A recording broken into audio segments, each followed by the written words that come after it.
అన్న నేను ఒక షాకింగ్ న్యూస్ విన్నానన్న. అంటే మీకు కొంచెం ఓవర్ అనిపించినా, మీరు నన్ను కొట్టినా తిట్టినా సరే నాకు లైట్గా ఓవర్ అనిపించిందన్న. ఏంటి వేరే స్టేట్స్ నుంచి కూడా స్విగ్గీ చేసుకుంటున్నారని బయట టాక్. అందరూ నా ఫుడ్ గురించి రాజమౌళి గారు నువ్వు అందరూ. నేను అప్పుడప్పుడు వేరే స్టేట్ నుంచి కూడా స్విగ్గీ తెప్పిస్తాను.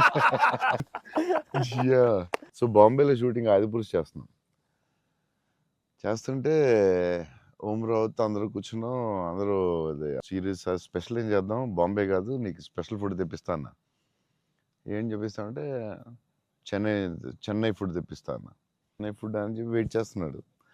10 అయింది, 9 అయింది, ఏంటిది ఫుడ్ రావట్లేదు, నువ్వు ఇవన్నీ తినకు, ఈరోజు చెన్నై ఫుడ్ తినాలని వెయిట్ చేసిన 2 hours అయింది, 3 ఇంకెంతసేపు అనండి.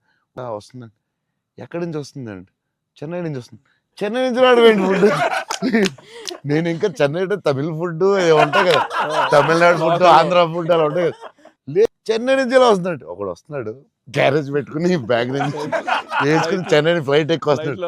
అదేంటది చెన్నై మరి వేడి వేడిగా రావాలి కదా టైంకి. సో వేడి క్యారేజ్లో పెట్టుకుని వచ్చి ఆడొచ్చి పెట్టి నువ్వు మామూలుడు కదా, నేను లైఫ్లో ఇలాంటి ఇక్కడ చూడలేదు. చెన్నై నుంచి క్యారేజీలు పెట్టుకుని ఆ మసాలా స్మెల్ వేసుకుని ఫ్లైట్లో పెట్టి రావాలి వేడి వేడిగా. ఇక్కడ కూడా మనకు దొరుకుతాయి కానీ అక్కడ ఫీల్ వేరే.